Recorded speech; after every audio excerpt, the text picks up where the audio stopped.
இன்னைக்கு நம்ம bad news அப்படிங்கிற மூவியை பற்றின ஸ்டோரி தான் பார்க்க போகிறோம். இந்த மூவி வந்து ஒரு ஹிந்தி மூவி. இது வந்து பார்த்தீங்கன்னா அடல்ட் காமெடி மூவியாக வந்திருக்கு. இந்த மூவியில் வந்து விக்கி கோஷல் மற்றும் திருப்தி திமிரி வந்து நடிச்சிருக்காங்க. இதோட ஸ்டோரி என்ன அப்படின்னு சொல்லி கேட்டிங்கன்னா, திருப்தி திமிரிக்கும் விக்கி கோஷலுக்கும் கல்யாணம் முடிஞ்சு டிவோர்ஸ் ஆகுது. இவங்க வந்து ஒரு பிரைவேட் கம்பெனியில் திருப்தி திமிரி வந்து ஒர்க் பண்ணுறாங்க.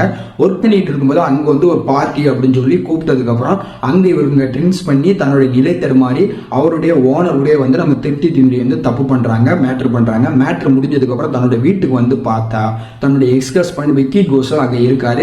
மறுபடியும் அவங்க கூட அவங்க வந்து தப்பு பண்றாங்க. ஒரே நாள்ல 2 சம்பவம் வந்து பண்றாங்க. பண்ணி முடிச்சதோட விளைவா 1 மாசம் கழிச்சு இவங்க பிரெக்னென்ட் ஆயிட்டாங்க அப்படிங்கிற நியூஸ் வந்து வெளியே வருது. இப்பதான் நம்ம திருப்தி கோஷலுக்கு வந்து ரொம்பவே குழப்பம் ஏற்படுது. என்ன அப்படின்னா, ஒரே நாள்ல 2 சம்பவம் பண்ணிட்டாங்க. இப்போ இந்த சம்பவத்துக்கு யார் காரணமா இருக்கும்? தன்னுடைய பிரெக்னென்ட்டுக்கும் தன்னுடைய வகுத்துல வளரக்கூடிய அந்த மகனுக்கோ மகளுக்கோ யார் அப்பாவா இருப்பா அப்படிங்கிற கேள்வி வந்து திருப்தி கோஷலுக்கு வந்து ஏற்படுது. உடனே டாக்டர் போய் செக் பண்ணி பார்த்தா டாக்டர் ஒரு ஷாக்கிங்கான நியூஸ் சொல்றாங்க. என்ன அப்படின்னு சொல்லி கேட்டீங்கன்னா, இந்த மாதிரி வந்து உன் வகுத்துல 2 கருமுட்டை இருக்கு.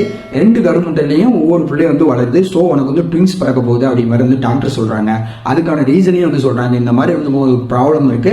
அந்த ப்ராப்ளத்தினால தான் அவங்க 2 கருமுட்டையில வந்து 2 குழந்தைகள் வளருது அப்படி மாதிரி டாக்டர் ஒரு எக்ஸ்பிளனேஷன் கொடுக்காங்க. ஃபைனலா இவளுக்கு தெரிய வருது, நம்மளுக்கு வந்து 2 குழந்தை பிறக்க போகுது. 2 குழந்தையும் வந்து வேற வேற பிரச்சனை பிறக்க போகுது அப்படிங்கிறது தெரிய வரையும். இப்போ நம்ம திருப்தி திமிரி இந்த நியூஸை கேட்டதுக்கு அப்புறம் தன்னுடைய எக்ஸ் ஹஸ்பண்ட் கூட சேர்ந்து வாழ போறாளா, இல்ல தன்னுடைய பாஸ் கூட சேர்ந்து வாழ போறாளா அப்படிங்கிறதான் இந்த பேட் நியூஸ் அப்படிங்கிற மூவியோட ஸ்டோரி.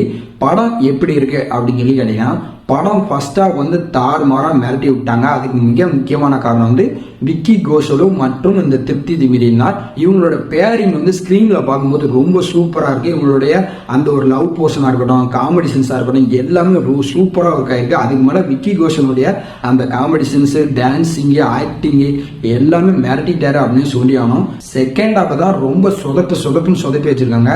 அதுக்கு காரணம் வந்து செகண்ட் ஹாஃப்ல வந்து சீன் பூராமே வந்து ஃபர்ஸ்ட் ஹாஃப்ல ஹீரோயினுக்கு வந்து தெரிய வந்தது. இந்த மாதிரி வந்து 2 கருமுட்டையில 2 குழந்தை இருக்கு, அதுக்கு 2 பேர் வந்து ஃபாதரா வர போறாங்க அப்படிங்கிறது ஹீரோயினுக்கு தெரிஞ்சிடும். இப்போ இந்த ஹீரோயினி யாரை வந்து அக்செப்ட் பண்ண போறாங்க அப்படிங்கிறதான் கான்செப்ட்.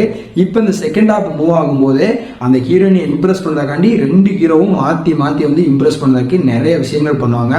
அந்த விஷயங்கள் கொஞ்ச நேரம் பார்க்க நல்லா இருந்தாலும் படம் செகண்ட் ஹாஃப் ஃபுல்லாக அதுவே ரன் ஆகும்போது ரொம்பவே போர் அடிக்க ஆரம்பிச்சிருச்சு. அதுக்கப்புறம் பார்த்தீங்கன்னா கிளைமேக்ஸ் சீன்லாம் வந்து ஒர்க் ஆகவே இல்லை.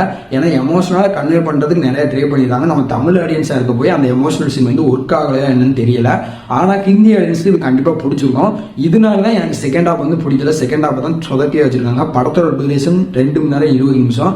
அந்த 20 நிமிஷத்தை ட்ரிம் பண்ணி 2 மணி நேரமாக கொடுத்துருந்தாங்க அப்படின்னா படம் உண்மையிலே சூப்பராக வந்திருக்கு. ஏன்னா ஃபர்ஸ்ட் ஹாஃப்ல அடல்ட் காமெடி அவ்வளோ வச்சிருப்பாங்க. அத்தனையும் வந்து ஒர்க் ஆயிருக்கும். விக்கி கோஷலுக்கும் திருப்தி திமிரிக்கும் அவ்வளோ காம்பினேஷன் வந்து ரொமான்டிக்காக வந்து ஒர்க் ஆயிருக்கும். இதனால வந்து ஃபர்ஸ்ட் ஹாஃப் வந்து விழுந்து சிரிக்கிற அளவுக்கு வந்து இருந்தாலும் செகண்ட் ஹாஃப் வந்து சீக்கிரம் படம் முடியட்டும் அப்படிங்கிற ஒரு ஃபீலிங் தான் கொடுத்தது. ஓவராலா இந்த பேட் நியூஸ் அப்படிங்கிற மூவியோட ஸ்டோரி இதான். இந்த மூவியை பொறுத்தளவுக்கு பார்க்கலாம், பட் ரொம்ப எக்ஸ்பெக்டேஷனோட செகண்ட் ஹாஃப் வந்து பார்க்க முடியாது. இதான் என்னோட ரிவ்யூ.